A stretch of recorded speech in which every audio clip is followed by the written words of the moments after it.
All right, less than 10 days away, or 12 days, however, 2 weeks for sure of the NFL Combine. I'll get it right eventually. Landry and Cody Stoots with you. We'll be live at the NFL Combine in about 11, 12 days, give or take. And we're looking very much forward to it. We got the announcement of guys that will be at the Combine. Before the Combine, we will be at Spanky's for the Combine send-off, the 20th. My gosh, pasta night was popping yesterday. That's 650 pasta. And it's always popping at Spanky's homemade dough, homemade sauce, one of the best local establishments in the game with a lot of character, and one of our homes that we will be at 2 Fridays from now for the SNL Combine send-off. You got the pizza special tonight, too. So you had the pasta special yesterday, pizza special, one large topping pizza for less than $12. Can't beat that. Cannot. All right, so I wanted to look at the Texans roster. And I wanted to play a little stock up, stock down, ascending, descending roster breakdown. Guys that you think their best ball is ahead of them, guys that you think their best ball may be behind them, guys that you think, it's going to be a little bit more of the same. Where do you want to start? Let's start on the offensive side of the ball. Give me a name, and then we'll just go back and forth.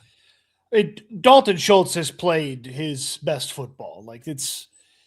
If he is replicating 2025, that's a miracle basically in 2026. The expectations are pretty low. I don't expect him to be a huge piece of this offense. I hope he's not a huge piece of the offense. And maybe I'm wrong, but it just feels like, especially after we watched good year, really bad year, good year, kind of do. And I don't know that he's ever getting all the way back to a level where you're thinking, oh, he's right on the edge of the top 10 tight ends in football, especially with the talent that's been added to that position over the past few seasons. So Dalton Schultz for me feels like a player that is descending on this roster. It seems going to be on this roster here in 2026. Yeah, I would say I would agree with you. I think if you get close to what you got from Dalton Schultz last year, I think it's a win. I think if you get closer to what you got in 2023 than what you got in 2024, I think it's a win at this point.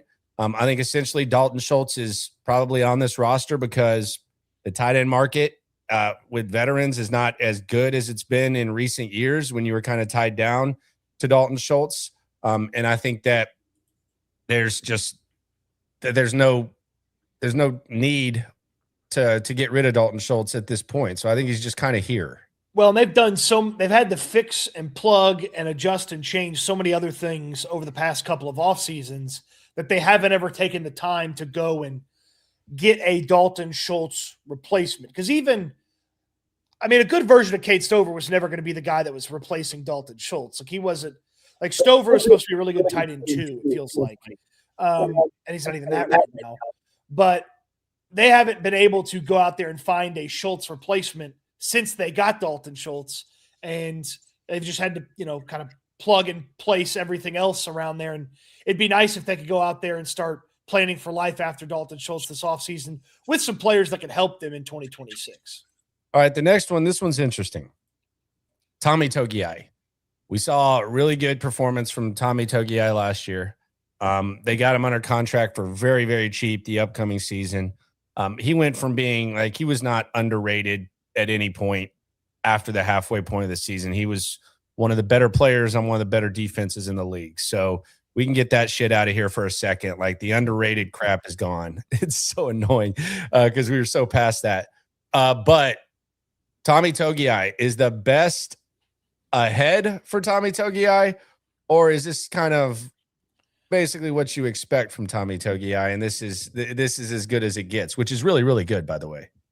I actually feel like there's a little bit more to Tommy Togiai, and he's going to be better than he was this past season, just from a confidence level, knowing that he's gone out there, gotten the opportunity to start, proven that he's a good football player. I can't imagine the praise was escaping him in the building, but now he's starting to really feel it, and he really put the pedal to the metal towards the back end of the season and was playing good football. So I hope he builds on that, and I believe he will. And there's even more from Tommy Togiai, and it's not out of the realm of possibility he's the best defensive tackle on this team in 2026. If he's not, then what did they add? That's the question I have. If he's not, then what did they add? Yeah, I Well, think they could have one of these badass rookies, or they could go trade for somebody. yeah, I mean, if Tommy Togiai is your fourth best D lineman, then you're I mean, you're doing pretty good for yourself. I think the best is ahead too. I just think the makeup is perfect. They mentioned him working out in the facility already. I think the fact that he's already battle tested, he's a relatively young player and he's already battle tested. He's kind of, he's already experienced kind of the failure is there. And I also think they can surround him with more pieces, more complementary pieces. Not saying that Sheldon Rankins didn't do bad last season, but I think it's only going to get easier for Tommy Togiai. So I would actually, which is kind of crazy to think about, I would actually buy stock in Tommy Togiai, and then we start having some real tough discussions a year from now when, Jesus, like we might be talking about if Tommy Togiai gets better this next year, we might be having the discussion a year from now. Well, did they franchise tag him? Like, did they franchise tag Tommy Togiai? Like, how much is that? Like, it might be too much, but you look at the fact that Hunter's contract's going to expire, and then you're going to have Bullock and Lassiter eligible for extensions. Togiai's set to be a free agent. To'o is set to be a free agent. Aziz Al-Shire is set to be free agent. So, like, as much as this offseason is mainly draft-centric with a sprinkle of free agency and not really much concern about the guys on your team, you're going to need to get some depth around these guys because you cannot sign them all. And I think that's really important when it comes to chess and checkers of the draft, because it's line up next year's free agents with this year's. And maybe that's something we should do tomorrow, where we just line up guys who are due, because it kind of puts in perspective that reality is about to bitch slap you next year. Mm-hmm. And the time is really now to take advantage of this core and this embarrassment of riches that you have specifically on defense. I don't know if this is possible. I don't know if Nick Caserio could do this, but I'd approach Togiai and see if he wants to do another contract extension. Just like, hey, let's get a few years on the deal here. Like, I know they got him like what, right after training camp, right before the season last year. Just hit him up and active early, and then he was inactive after the extension. Yeah, it was weird. But yeah, it was. I'd just be like, hey, let's just kind of go ahead and get you some money and. Let's see if we can go ahead and get this deal done. Can I say, you brought up one thing that just, it doesn't, my give a damn meter is broken on that. I don't care if guys are working out. I just expect everybody to be working out. No, I know, but I'm sure that's cool for them to see the guy use his key card and get in the building and go to the gym and all that kind of stuff. But I just expect everybody to be working out. So there's no perk to that. Let me know when somebody doesn't show up. Let me know when you haven't seen a guy or his first time in the building is the first day of OTAs. Like that's what I care about, the workout schedule of everybody. But I don't give a damn if guys are working out now. I expect them to be working out. What else do they do? That's their favorite bit, dude. You know that. It's one of their favorites. I know. They're very first to arrive, last to leave. It's one of the bits that they cannot quit. All right, so next. So we've gone to Togiai, we've gone to Schultz. Throw someone else at me. Danielle Hunter's best football is probably behind him, right?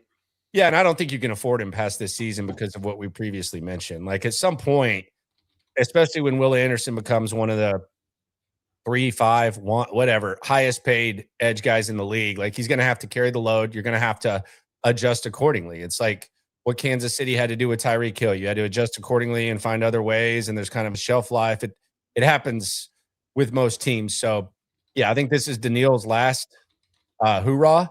You might be able to get something similar to what you got last year, but as far as Danielle Hunter being here past this next season, it almost feels, I don't want to be too drastic because I know that you can make the cap dance how you want to dance, but it almost feels like it would be financially irresponsible. I think the biggest benefit of, if we want to look at the positive, I think the biggest benefit that they've taken the most advantage of during CJ Stroud's rookie contract, it's been being able to add Danielle Hunter with Will Anderson. You can also say it's taking advantage of Will Anderson's rookie contract as well. But the biggest example of taking advantage of those rookie contracts with CJ, Will, even Stingley to a certain point, has been adding Danielle Hunter to the mix.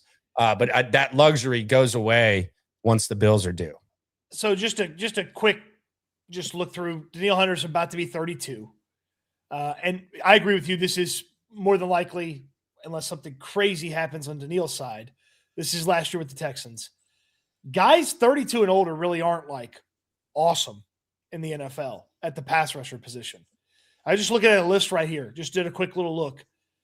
Last guy since 2001 to have more than 12 sacks was Kyle Van Noy in 2024.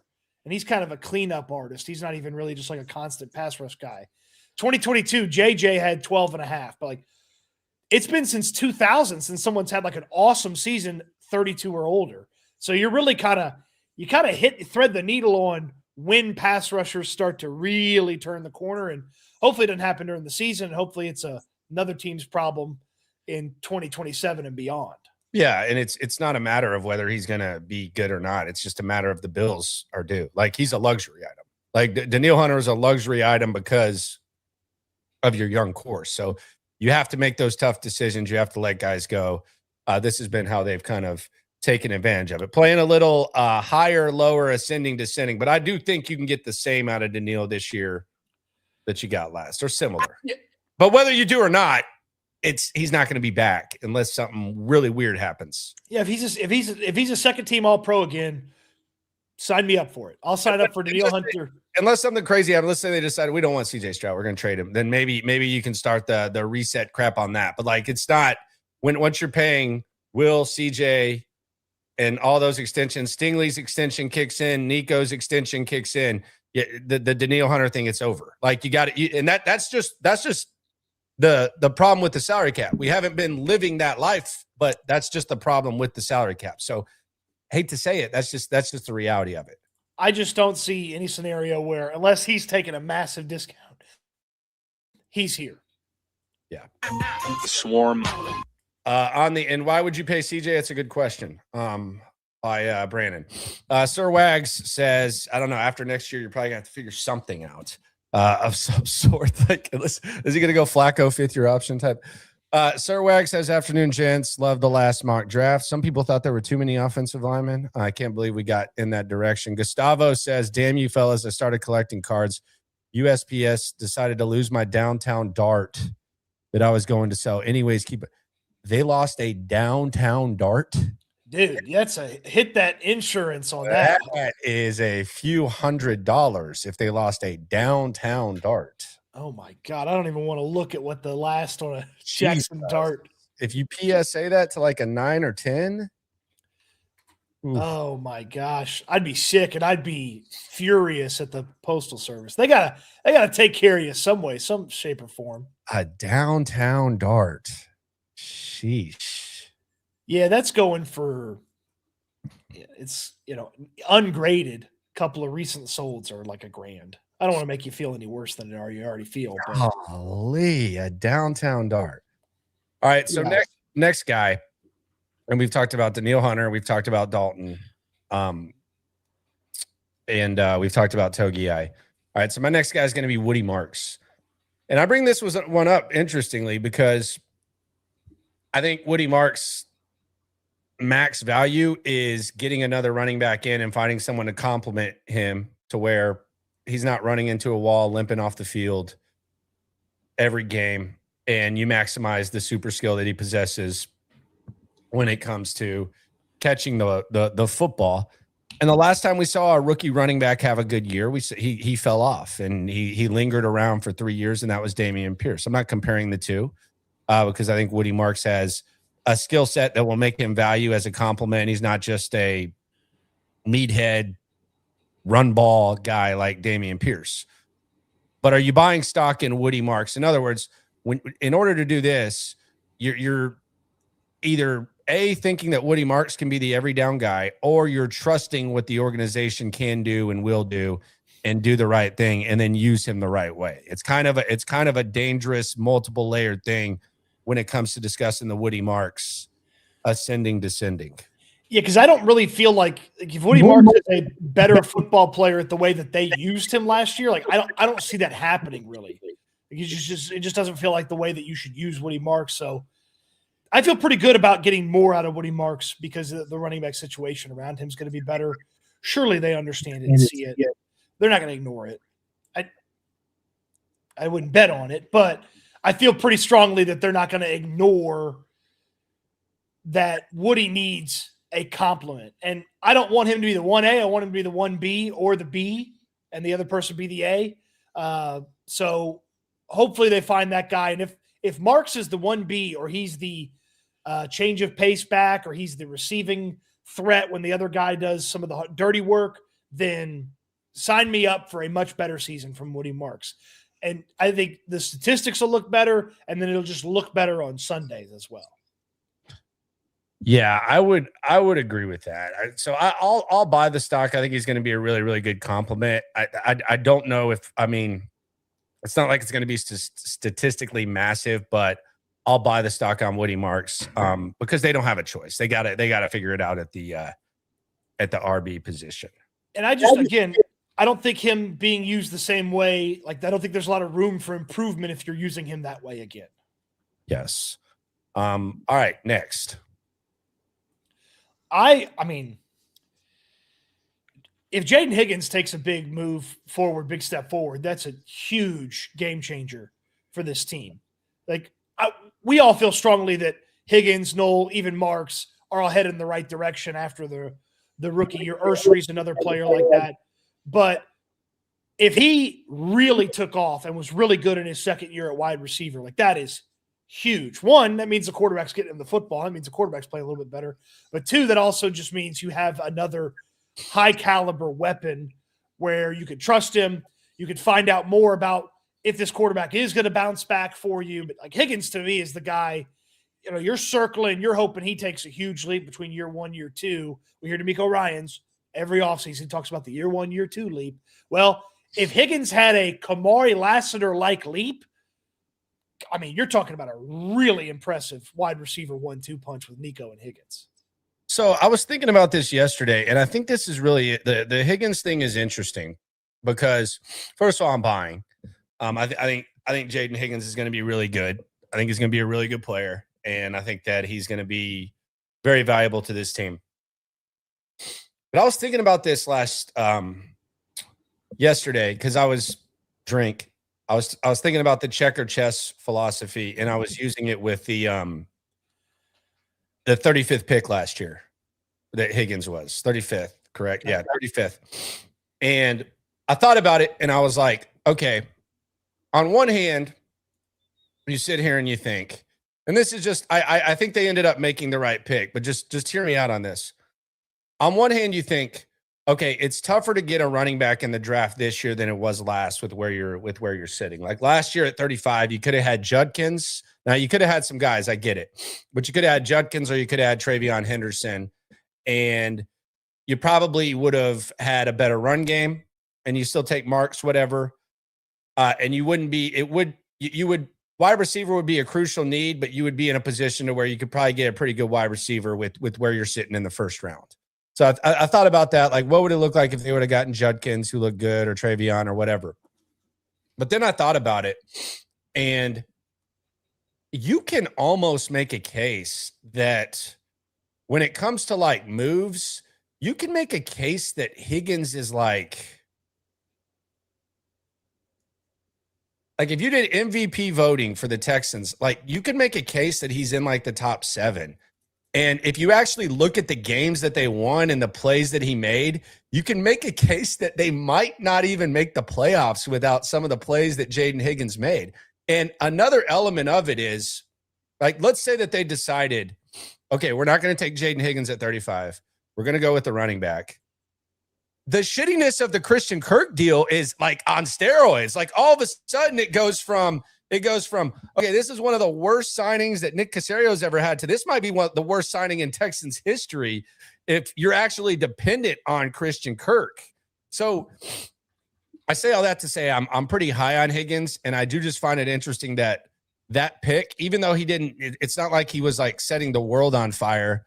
But if you look at the plays he made, the Jacksonville game, the KC game, like there were a couple of games where he just made plays, and if that doesn't exist, maybe the running back fills in accordingly in a different way. But if that doesn't exist, you can make a case that they lose a couple or 3 more games if they don't make that pick. I'm with you, and I don't love this wide receiver class this year, and I don't know that a good wide receiver would have been there at 28, just because I think the guys that are worth a damn are going to go a little bit higher than usual. So I like that they made the investment in Higgins. I like the investment in Noel as well, and I'm just thinking about it like, okay, let's just swap out Higgins for one of the running backs, and then let's call the Marks pick a wide receiver. None of those guys were any good, really. Like, they got drafted after Woody Marks played wide receiver. Arian Smith for the Jets, total nothing burger. Jalen Lane, Jalen Royals, Jordan Watkins, Keandre Lambert Smith. Now, Torrey Horton was pretty good for the Seahawks till he got hurt. Like, if you were still thinking, well, you still end up with a running back, you still end up with two rookie wide receivers, it dropped off big time after Jalen Noel. Yeah, I would agree with you on that. He did do a good job. So Jaden Higgins was the next one. The next descending, Titus Howard. I just have a, I mean, if he looks bad this year, it's going to stick out like a sore thumb because he sort of, because of the way the contract operated, because other guys failed on the offensive line, you had to get rid of them. You sort of got stuck with him. If he just replicates last year, that should be good enough. Like, I can't imagine he's going to be like better than last year. Just replicate last year. Don't take a step back. Yeah, I would say I would not buy this stock at all. I've never seen Titus Howard have really 2 consecutive good years. I do like the mindset this year a little bit more. I think the versatility is valuable, but I'm not sitting here like buying heavy Titus Howard stock. He's got good PR. Like, I mean, he's got really, really good PR from his teammates and everything. And I think he has done a good job of being kind of more of a vet now, but I'm not buying the Titus Howard. I'd say that best case scenario, it'll kind of stay the same, but I'm not buying it.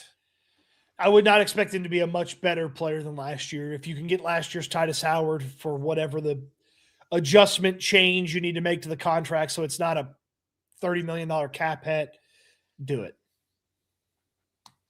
All right. Yeah, he's back for sure. All right, next one. This one's a tough conversation to have, but the bar has been set high. Nico Collins.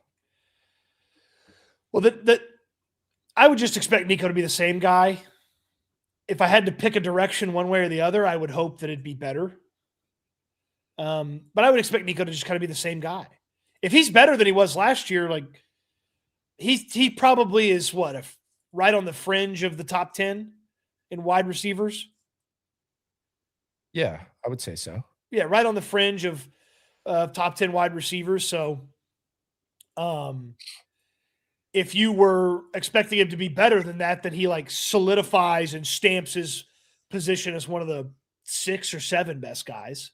Yeah, but not so you're expecting you're going to go same with Nico. My expectation is similar to Titus in that it's the same because I have a hard time seeing him get better than he was, and I don't really expect a fall off. Really, he's got to be a guardian cap guy next year, right?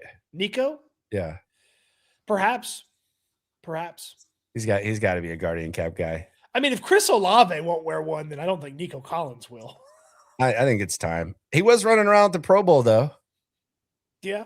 He's feeling pretty good. I mean, not that there was a threat of getting hit, but yeah, I'll say Nico same, and I'm good. And that's really good. That's really good. So that's not really an insult. To me, there's only 2 guys that could impact the Texans more if they were suddenly better, like way better than their last year's results, than if Nico Collins all of a sudden was way better than last year's results. Because like way better than last year is no questions, easy top 5 guy. And like if you had that every week, that's just it'd be incredible to see because that also means the quarterback's getting in the ball effectively. All right, Jalen Petrie. They got the extension. They love it. He had a hell of a year last year. Jalen Petrie. How much better could he get? Like he was one of the best slot defenders in football last year. Like the hope is he's just the same, isn't it? Yeah, if he's the same, or even if he's like drops off a little bit, I think he's a valuable piece, especially with what they play, how they play defense. Like it's not the possibility, at least with what they had last year, is of playing with 3 linebackers is kind of gone, really, for the most part. So the Christian Harris and the Well, this is just how football, it feels like, is played at a really high level now. yeah, and how they play it, and he's kind of mastered it. So you rush 4, you put 2 linebackers on the field, and you have, essentially 3 corners, or whatever you want to call Petrie officially. All right, Jalen Knoll. It's only, bye. It's only going up from here. They didn't even use him on offense. Like, he's going to actually have a role this year. There's no Christian Kirk standing in his way. This is a player that's just he's ascending just by virtue of opportunity. Yeah, I almost wonder, like, if they would have just never signed Christian Kirk, I wonder if this offense would have progressed more than it did. Like, if he just never would have existed. I know there's like the playoff game. Who gives a fuck about that playoff game, by the way? They ended up wetting the bed the next week. Like, who cares? Like, really, like, cool, dude. Great. But if they never signed him, like, they are forced to use Knoll. I mean, they probably would have just run some slappy veteran out there. Barrios it would have been Barrios season. Yeah, Barrios season. But really, though, that I don't even know if that's worse. Like in the regular season, I do feel strongly that you could have seen more out of Knoll than what you saw out of Higgins. I mean, not Higgins, excuse me, Kirk. I do feel strongly that you could have seen more out of Knoll than what you saw out of Kirk on a consistent basis. Yeah, and we're going to see it in 2026. Yeah, there's no doubt about it. For better or worse, it better be better. If not, then, geez, that's a damn shame. It's a real damn shame. All right, is there anyone else that we want to mention? This is what we've got so far. We've got Schultz, Togiai, Hunter, Marks, Higgins, Howard, Nico, Petrie, and Knoll. And this guy's not on the roster, but like the likelihood that Sheldon Rankins is the exact same guy next year is less likely than more likely, isn't it?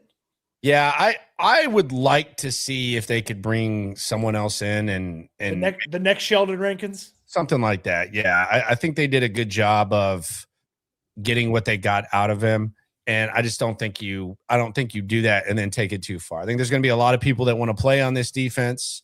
I think they have a really good history of taking young guys in the upside. I think even some of the guys that we saw on the back end last year, as far as being depth guys, I think there's some intrigue there. So I would like to see a little bit of a change. It's not to disrespect what Rankins did. I don't think it would be like a huge mistake. I think the contract probably looks pretty similar to what it did last year, but I'm not like 100% just completely married to bringing in Sheldon Rankins. And then my last one is like the only step left for Will Anderson is be Defensive Player of the Year. Like, if he's better than last year, like that probably means he's Defensive Player of the Year, right? Myles Garrett still exists. Yeah, but I don't think Will wasn't far enough behind Myles Garrett to the point where you'd be like, oh, he could never catch him in a year. I mean, Myles set the sack record again next year. I mean, I don't know. He was the unanimous Defensive Player of the Year. So Myles Garrett. I think Will Anderson can get better without winning Defensive Player of the Year, I guess is what I'm saying. I'm getting semantic, but I wouldn't buy on Will Anderson getting worse. That would be a weird thing to do. So correct. Yeah. So we agree, but I'm kind of getting a little bit semantic with it. I mean, Myles got every first place vote, all 50. The points, the counting, however you want to, 500 points. Will got 177. Like, if Will was better than last year, you would obviously need Myles Garrett to be worse. And then you need Micah Parsons to, not play a whole season. Because if Parsons played a whole season, he probably finishes ahead of Will Anderson. Yeah, that's a big if, brother. It's a little further away than I thought it was. Okay. Yeah, it's not like you're right still. Like we still agree on that. So that's the ascending, descending, cuss, discuss. Let us know where we're dumbasses and where we're right on that. Let's go back to the chat. Swarm. Anima _35. How would you feel about Ursery? All right, so we're going left to right offensive line here. For the people listening on Spotify, we're going left to right. Ursery, rookie left guard, Linderbaum, Howard at right guard, or Howard/rookie, Howard/rookie. So I guess he's leaving it interchangeable with two rookies, Titus, Linderbaum, and Ursery on the O-line. That's cool. I mean, two rookies gets a lot less scary if the center position is Tyler Linderbaum. Yeah, but yeah, who would be opposed? I don't think. My obviously the question we don't know the answer to is like, what's the give and take of this? Like, if I get Tyler Linderbaum, do I not get a free agent running back? Like maybe there's some give and take to this, or does my free agent running back drop like 2 tiers from the top to, maybe like a shorter term deal, less expensive guy? But this would be a fun offensive line that you could make some things happen with. Yeah, I don't think that's too crazy. Next question from WBFX says, would y'all pay for Montgomery, and what would it cost Caserio? What's up, guys? He's talking about David Montgomery. So he's going to get cut, right? Have they announced that yet? I would. My hunch is that David Montgomery is going to get cut. All right. You could do better than David Montgomery in free agency. Yeah, I don't know that does a lot for you. I think he did a nice job complimenting Gibbs, but yeah, I pay for Montgomery. I don't think he's going to be expensive. Like they don't want to pay him $8 million. So, I mean, that just seems kind of. I don't want to say he's Nick Chubb, but he's not. But I don't. I'm okay on that. What's he? 29, 28, 30? I think it'll be 29 next year. Yeah, my thing would be no. My hope is that there's a running back in the building that's much better than David Montgomery. And there's guys that you can find. Like Woody Marks? Oh, you mean that they bring in? I thought you were saying someone now. Correct. Yeah. Like if you're adding a running back to the room via free agency, I would add somebody much better than David Montgomery. Ricardo says defense is perfect, draft offense. I think I think a lot of people feel that way. I don't think you're alone, my friend. Hope to see you at Spanky's the 20th. 20th out there. But you could still add to the defense. Yeah, you can still get some guys. Yeah, like there's things that help 2026 in a medium-sized way that help you in 2027 in a large way if you add guys via defense. Yeah, Sir Wags says, is Dell ready? Is that a win? CJ best ahead, or is CJ's best ahead? Hopefully better than last year, but not as good as 2023. Here, I definitively will say this. If it's not his best year of football, I don't want him to be the quarterback anymore. And that's not just measured statistically. That's basically measured by how he handles the situations in which he came up short. Yeah. And they're acting like Tank Dell's going to be back, and who knows what he brings to the table. It's getting silly, honestly. We're rooting for you, Tank, but it's the talk's getting a little bit silly. He's not cleared yet, by the way. Like I don't know why DeMeco said he was close. Like he's not cleared yet. Like I don't know what that was. I guess just excitement, or he did everything he could or whatever, but he's not cleared. I don't know what that was. That was weird.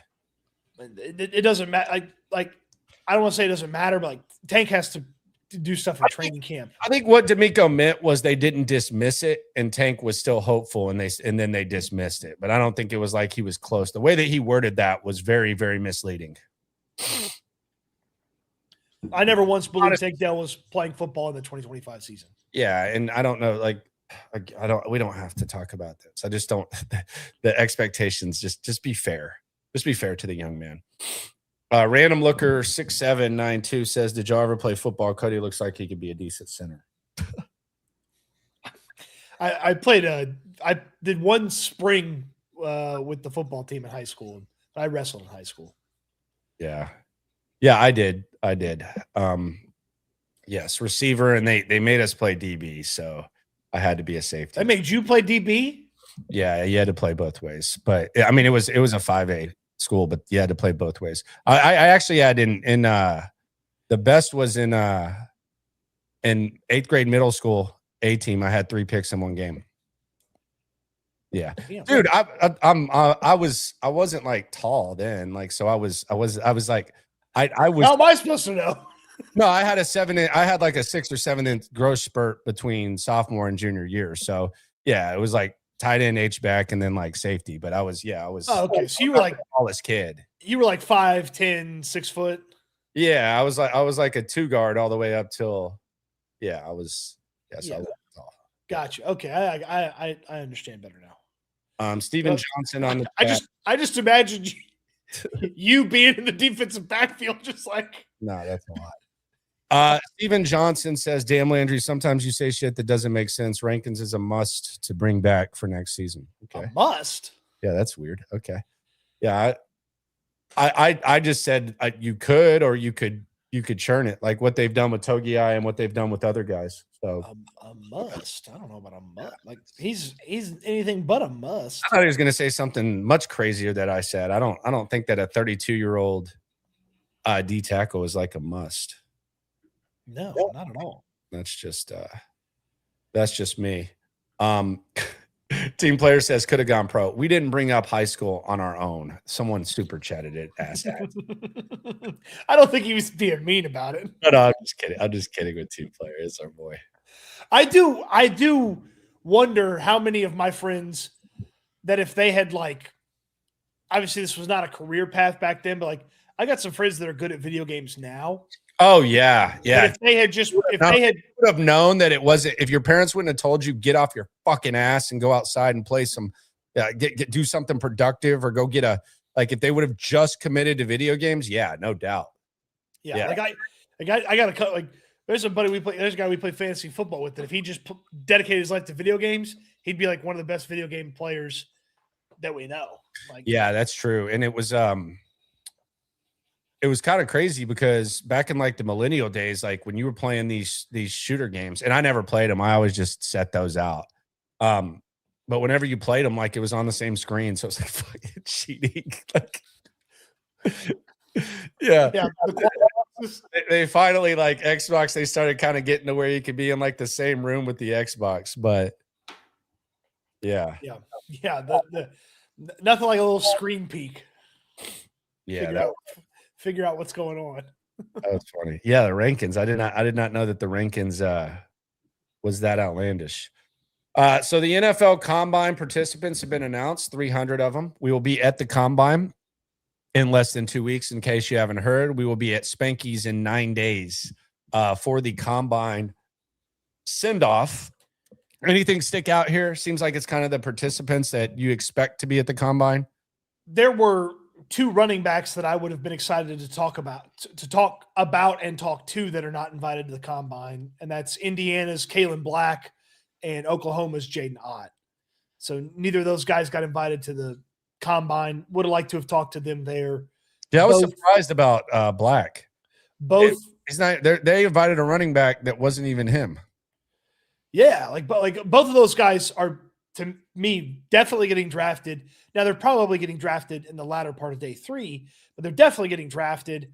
And I know with Black, maybe there's some height, weight, speed outliers that he would have to kind of get past. But that was probably the big surprise for me. And then officially go ahead and put it on watch that John Carroll wide receiver, Montgomery, he did not get invited.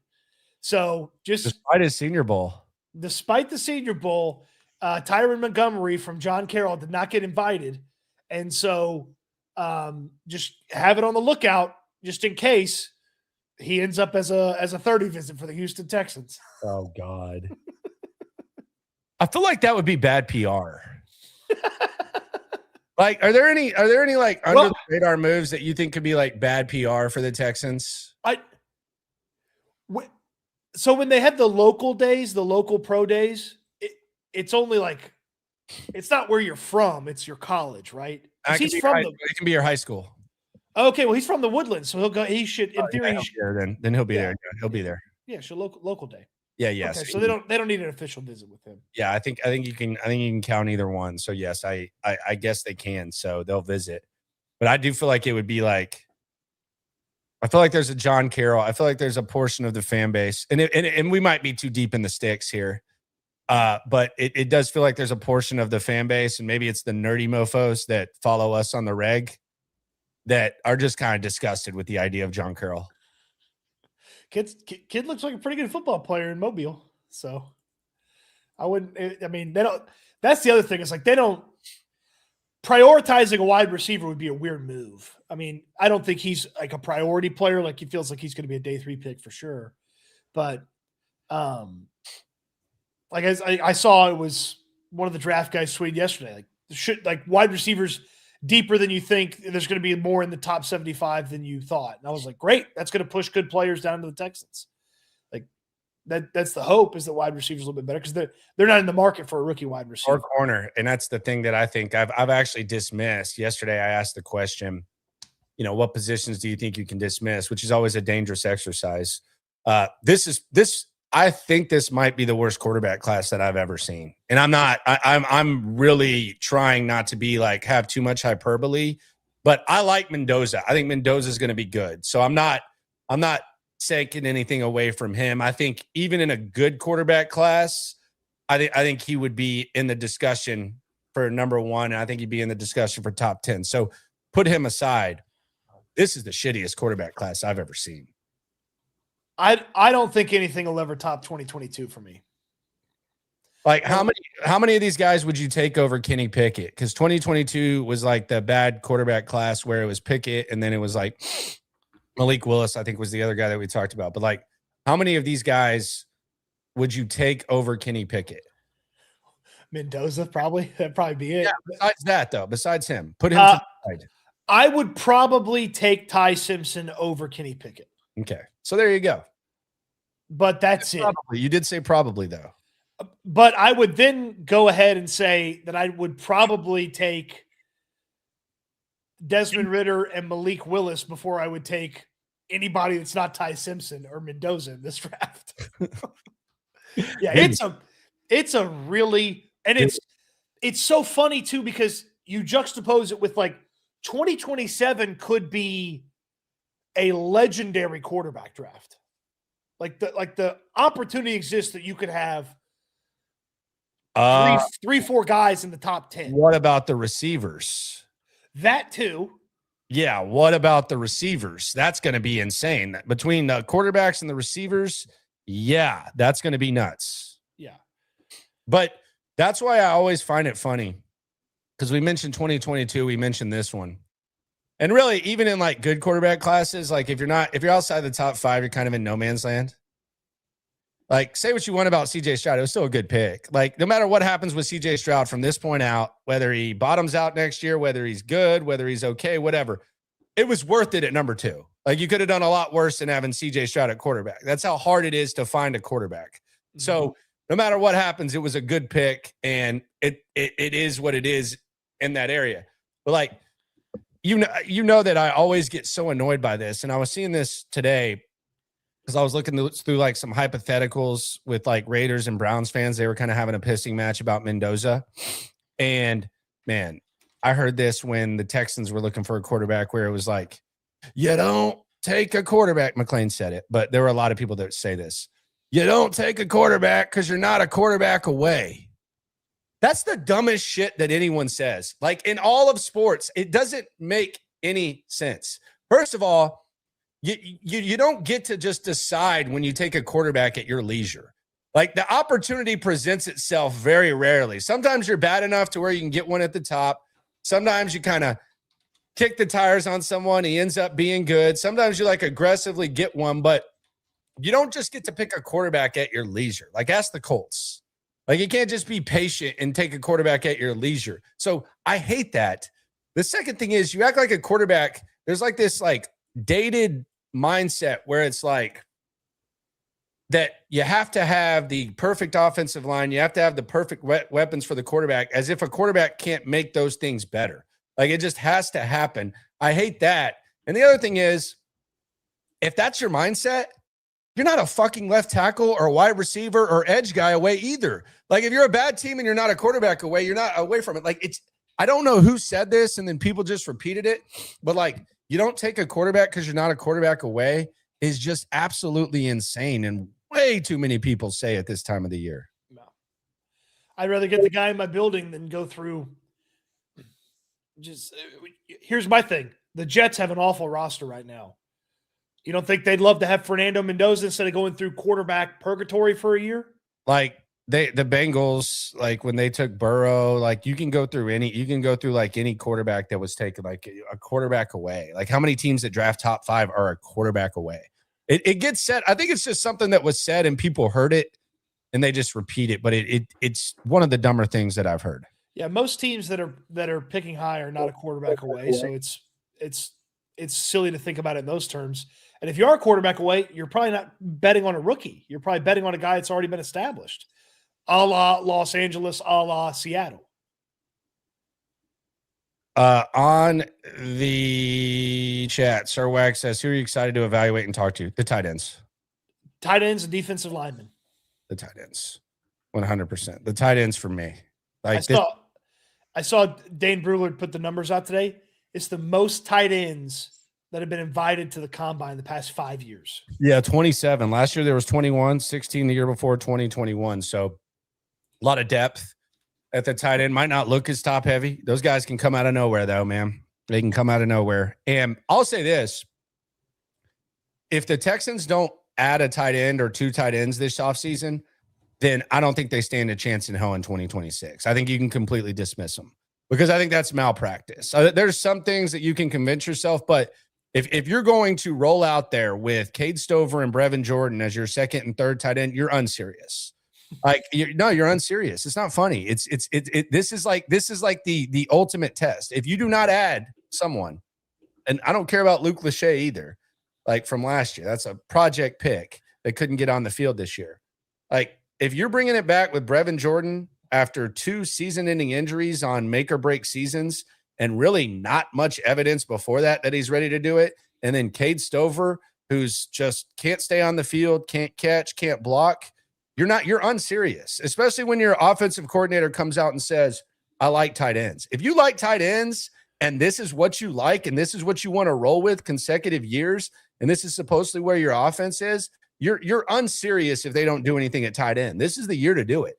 There's a lot of things that they can talk themselves into, and it's cool. Might not agree with it, but it's cool. But if they do not put some effort and use, quote, premium assets to improve the tight end room, they're unserious. It's that simple. They have to have a tight end room makeover. They just have to. Like, get rid of this sentimental stuff. And I know they're both really tight to CJ Stroud, but who cares? Let's get him some new brothers. Seems like he always has like brothers on the team. We can get a new brother in the draft. Right. Bye, guys. This enough is enough on that. So you got to be serious. Arthur says, big Oscar Delp fan. That is the Georgia tight end, Oscar Delp. A lot of people thought Delp was going to come out last year. He went back to Georgia, and I don't know that really helped him a ton. He's the former number 1 overall tight end in the 2022 recruiting class. And I don't think he's ever kind of lived up to like, oh, you're the number 1 tight end. But Georgia asked their tight ends to do a very certain thing. And I do wonder if you give him a little bit more, if you could get a little bit more out of him. 6'5", 245, man. Not going to be upset about that. That is a big human being. They do like Georgia guys. Now, Cody did say he was the next Bowers, so I never said that. There you go. So, they race car. They all look alike to him, but yeah, not me. Colston Loveland, the 10th ranked tight end in that recruiting class that year. Yeah, if you could get someone that is 9 spots better than Colston Loveland, I think you would be very happy with yourself. By the way, we were wrong about that. You can still like Tyler Warren better, but I think with what the Bears are doing, I think they did a good job mixing. I don't think either team is upset with their decision.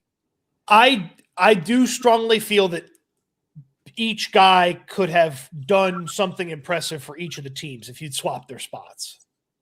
Yeah. I just feel like they're both really good football players. Like, they obviously do things differently.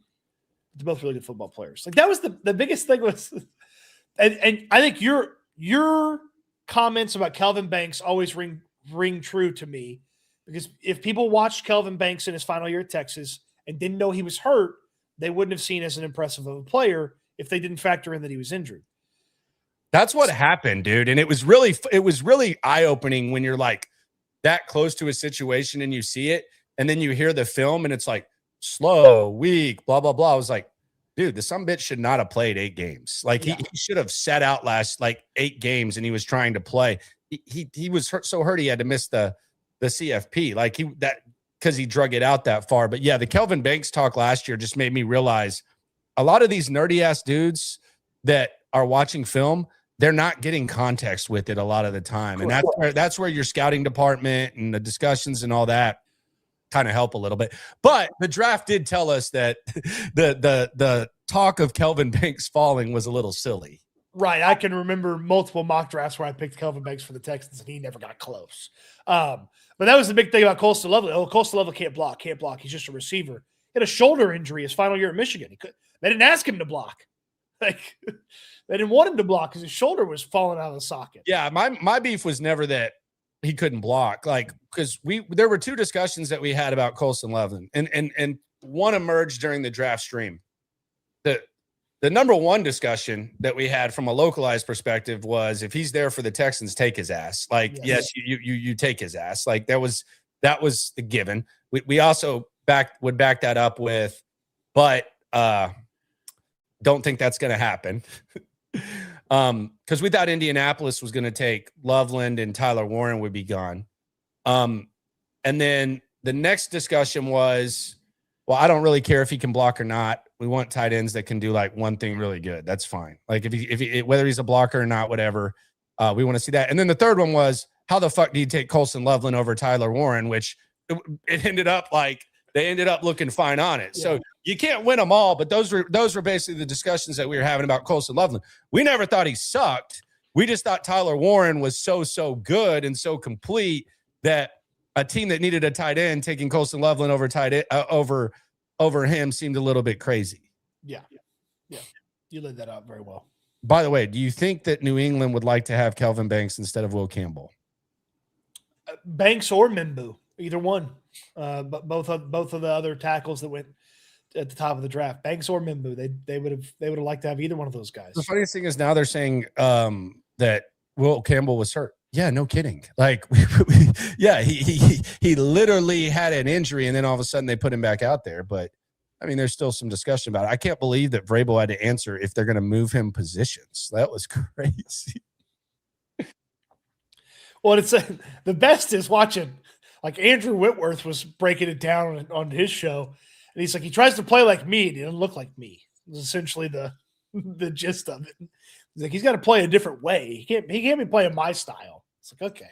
Like, talking about the long arms and stuff. Yeah, like he said that Campbell needs to go be aggressive and go get into guys versus letting guys come to him, which is what I guess he was intending to do, and then guys just bowled past him. Did you see Vrabel yesterday making fun of that reporter? I did not. Dude, he's such a smart ass. This is so funny. Watch him as he counts when this is going on. This is so funny. This dude's hilarious. You just use the words, we know how hard this is. Using those 3 words, we know how hard. What you thought about this team when you first took the job. You just use the words, we know how hard this is. Words, we know how hard. What you thought about this team when you first took the job. That's incredible. He's such a smart ass dude. He's like, okay. All right, sure. Yeah, we're cool. Sure, why not? Form.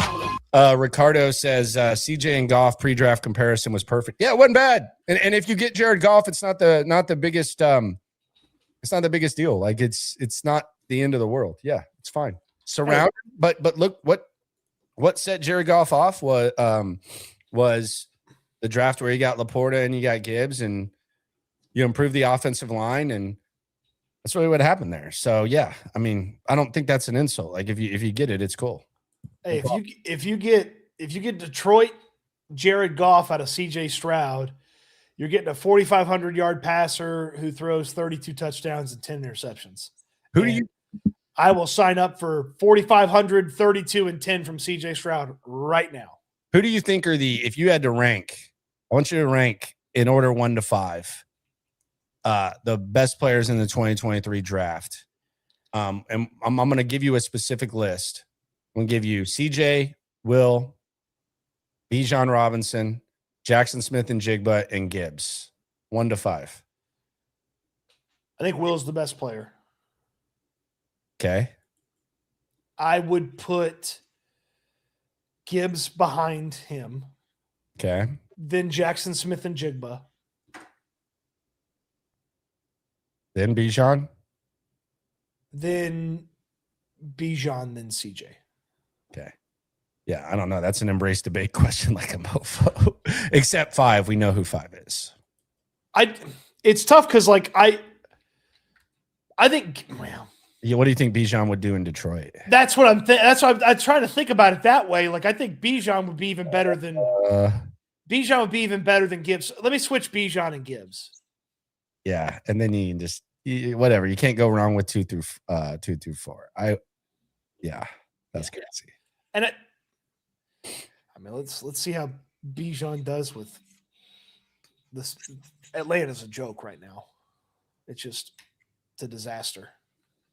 All right, so we have Super Bowl odds. Texans 20-1 to win the Super Bowl in 2026. Fox put out the odds. These are the Vegas odds right here. Yeah, 20-1 feels shorter than I feel like that's good value. I feel like it's shorter than I expected it to be. I expected it to be closer to like 25 to 30-1. I expected them to be like probably in this 15-17, like where Kansas City and San Fran are. I think it would be fair to put them in like the Chargers / KC / San Fran area. But I think 20 is good value. I'm in Vegas next week, Monday through Thursday. I maybe sprinkle a little something on that, you know?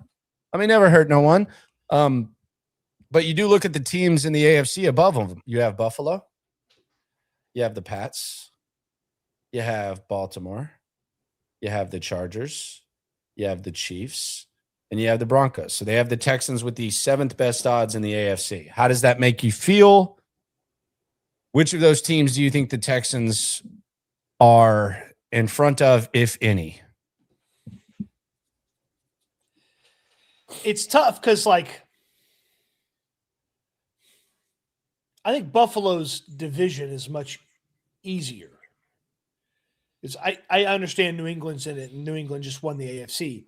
Like, the Miami Dolphins and the New York Jets are the 2 worst AFC teams with There's 2 worst odds. zero. If you're going to bet on the Patriots to win the Super Bowl next year, it's pretty much throwing away money. Correct. I am shocked the Patriots are that high because I think they are much closer to the Texans than the gap that we see right here. So Buffalo, because the division is pretty easy for them comparatively. I agree with Buffalo being ahead of them. I don't agree with the Patriots being that far ahead. Again, the division helps them. Man, we're just throwing Baltimore right back in there, huh? Yeah, I feel like there's a question, like, which way are we going with Lamar Jackson? And I'm the Lamar Jackson fan on the podcast. I don't. That's bad value. I like the 25 to 1ers, honestly. I actually like the 20 to 25ers. Like I like the Jags at 22 to 1. Why not? We'll see. And this is just based on value. I like the Bengals at 25 to 1. I mean, it might be throwing away money. But then you look at the Bears 25 to 1. I could go with that. I'm actually surprised the Jags, Bengals, and Bears are behind the Texans because all three of those teams got better quarterback play out of their quarterback last year than the Texans did. Bengals defense, man. You know, That's and that's their coach is good shit. like the Ravens being that high, brand new coach, Lamar Jackson. Their offensive line sucked last year. Their defense isn't like that good. That one was kind of I don't believe the Chargers should have better odds than the Texans. I know their quarterback's better. I know they got him an offensive coordinator. They still have to, and I know the offensive linemen are going to get healthy. The tackles are going to get healthy. That defense is still not like an amazing defense. Like it's just very okay. And the Chiefs is all predicated on Mahomes playing. Like Mahomes, if he has to miss time into the regular season, they have to be much lower. Yeah. How's Denver not higher? They're a broken ankle away from playing in the Super Bowl. I guess because the division? Overachieving and the division's getting better. Yeah, sure. Yeah. I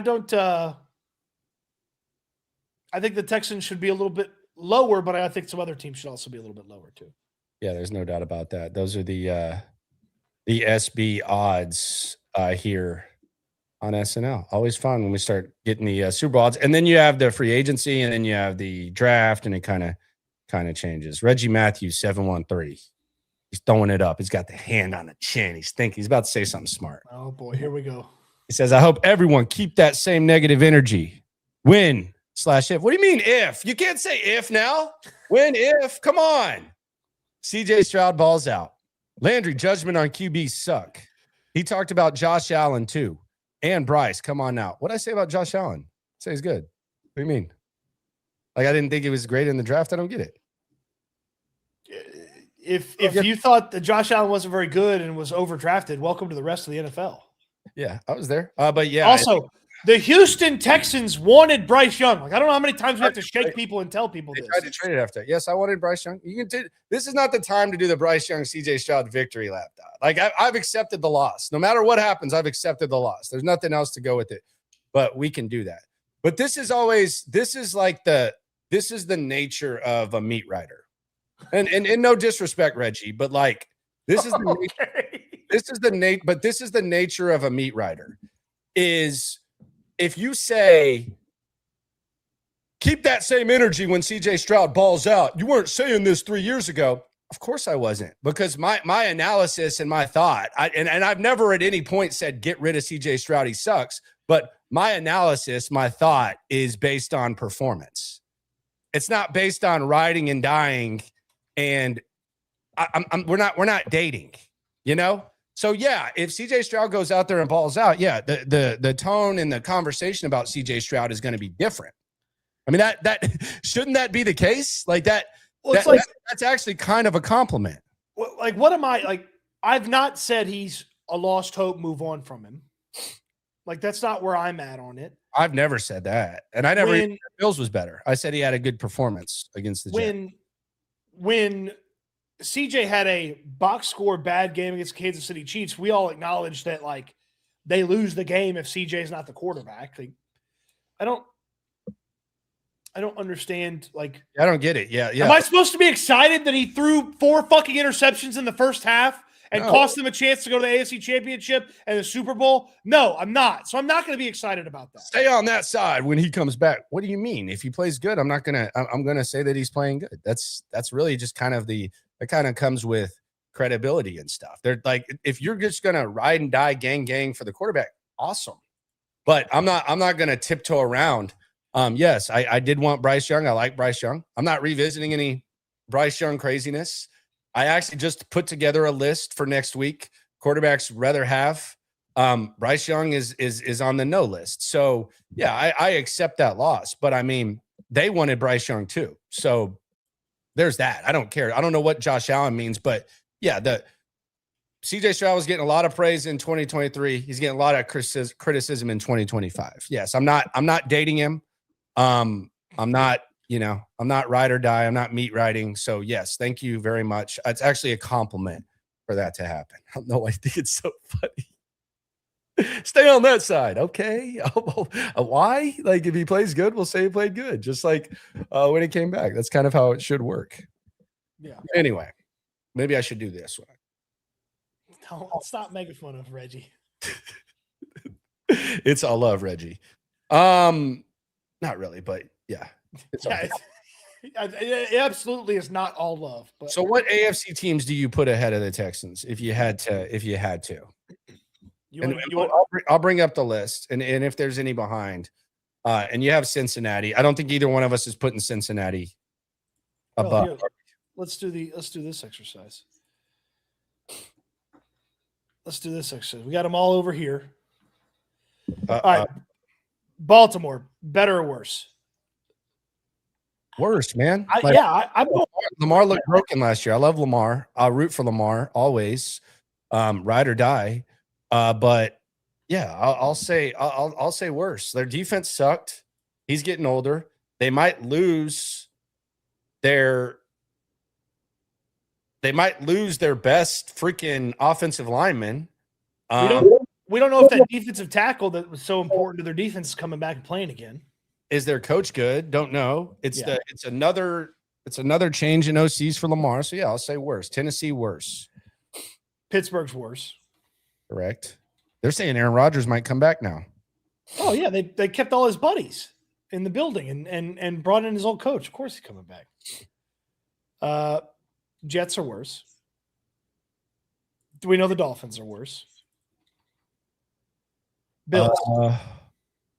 Better or worse than the Texans? Their quarterback is way better. Better, yeah, better. I mean, they're a very, very controversial call away from getting to that point. Okay, Buffalo. Cincinnati's not better right now. Their defense is just so horrendous. Cleveland obviously is freaking awful. What a disaster. Broncos. I mean, the Broncos beat the Texans, but they didn't have C.J. Stroud in that game. Broncos went to the AFC Championship. They got a good O-line. They got a really, really good defense. They got a good coach. Their quarterback played better than C.J. last year. Quarterback played good. He hurt his ankle. I'm going better. I guess, but their division is going to be very, very tough. So, sure. I'm going better, and I don't feel good about it. Okay. Colts, I'm going worse. They don't have a quarterback. Yeah, no QB. Jaguars, I'm going better. Their quarterback play was better last year. They're cooked, man. Their head coach was really good. They kept their staff. They kept a lot. They kept the entirety of their staff, basically. No first-round pick this year, though. Yeah, but they're going to get Travis Hunter back. We didn't even get to see him last year. All right, you can say that. I would. You'd put Jacksonville in the worst? I'd say tie. Okay, well, I'll live with a tie. We'll keep them under the Texans. Yeah, I'll say tie. I'll live with a tie. I didn't know tie was an option.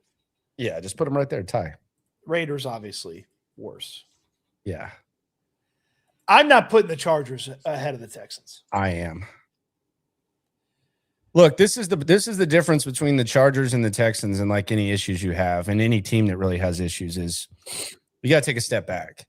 And they had 26 different, how many ever? I lost count after a quarter of 100 offensive line combinations. Now, a lot of times when that happens, you say, well, what are we going to do in the offseason to fix this offensive line? Well, what's going to happen is you're going to get two of the better tackles in football back in Slater and Ott. You're going to plug them in.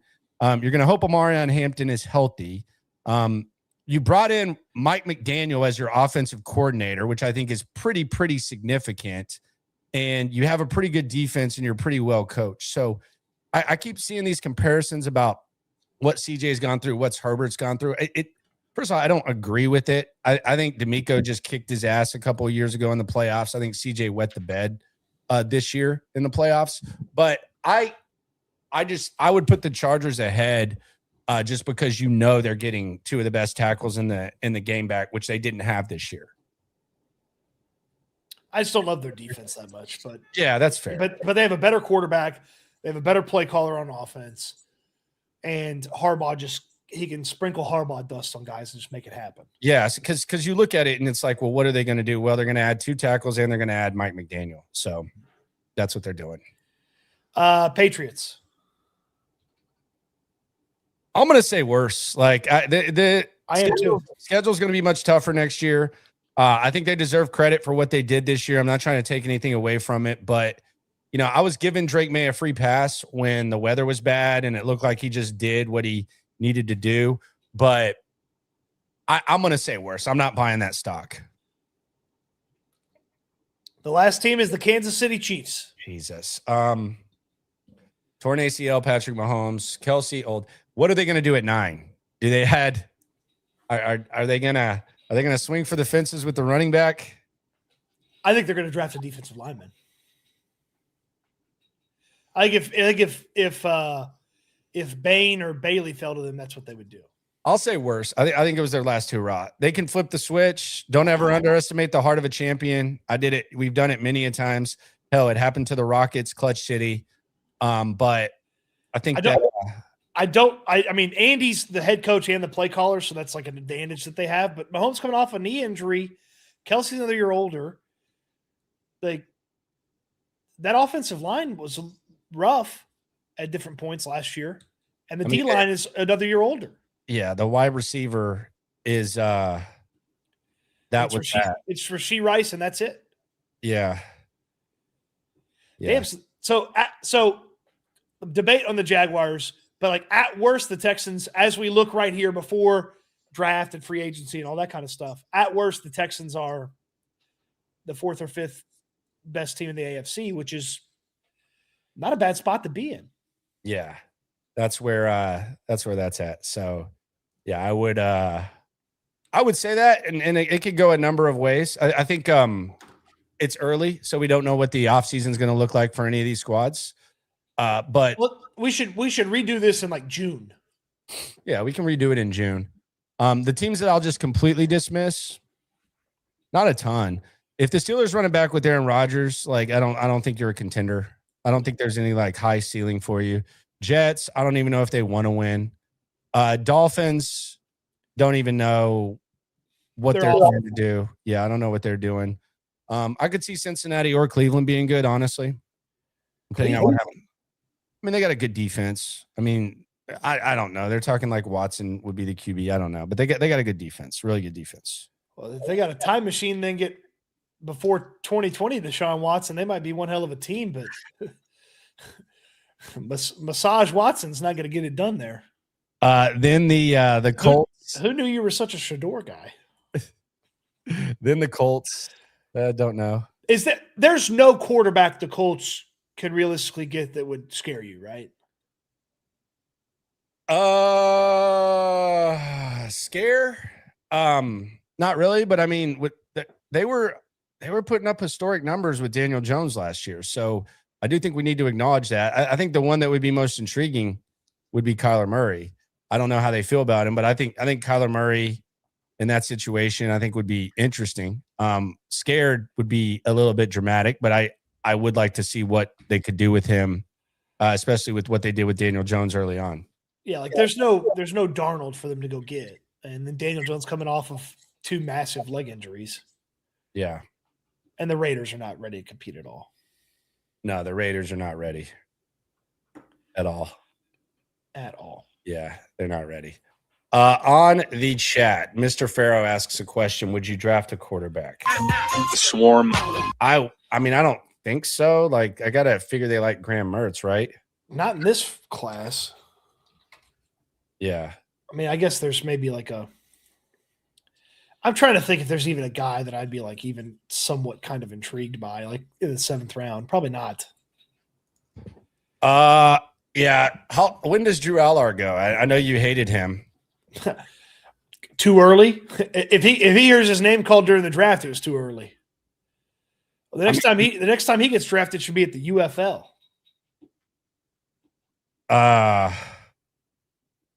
I think he's going to get drafted in probably like the 6th round. Someone's going to kick the tires. Probably. He would have been a 1st round pick or a 2nd round pick if he had come out, and then he went back and he ruined his football stock. Wags asks, honestly, y'all hit the mark yesterday. CJ is mentally lost. His praise and then poor play caused doubt in mine. The concussions also hurt him. Yeah, I wonder if stepping away kind of impacts his willingness to run. I think that's something to keep an eye on. But I think the mental battle of being criticized and scrutinized as much as he is something he's going to have to overcome. Yeah, I mean, just consistent confidence from CJ Stroud at the appropriate level would be really important. Like he can't be blindly confident. Like, oh, I played good after Pittsburgh. Like he didn't play good after Pittsburgh. Yeah, that was weird, and it like that nothing had changed when it came to running the way that Kaylee said it and all that. I thought that was weird too. Yeah. Yeah, that was it. So there we go. Stock up, stock down. Combine coming through. Spanky's the 20th. What are you ordering at Spanky's this time? I'm probably gonna go back to pizza. Haven't had pizza in a while, so I'm gonna give me some pizza. Maybe a half and half thin crust. Yeah, I'm probably gonna go with the pasta. I'm going with pasta. Okay, not a bad move. Not a bad move. Next question I wanted to ask before we get out of here. We got the odds. Do you think bringing back Dare would be bad for vibes? I've talked about like under the radar vibes. Like John Carroll has like a negative connotation. Don't you think like if this organization wants to gain the trust of people, like at this point, it's like let Dare Goombawale go somewhere else. For such a good underachiever and good dude, it just feels like people are kind of over the bit. There would not be bad vibes in the building because they like him and the team likes him. But yes, if Dare was a part of your running back room in the offseason and then heading into training camp, it would not feel as fun as if you had somebody trying to be the new Dare. Yeah, find the new Dare. I think that's the next big step for these guys. Find the new Dare, find a new tight end, and just fill in the holes accordingly, which are going to be filled sooner rather than later. We're less than a month away from free agency. It's a lovely time to be alive. We've got a lot to talk about. Football season never ends around here. No, it doesn't.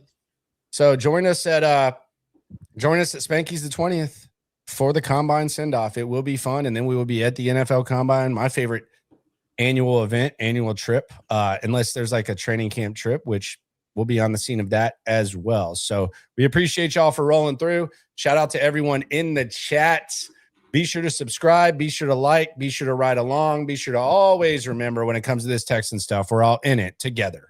Eat good, sleep good. Be good. We'll talk Texans again soon. Thanks for watching, everybody.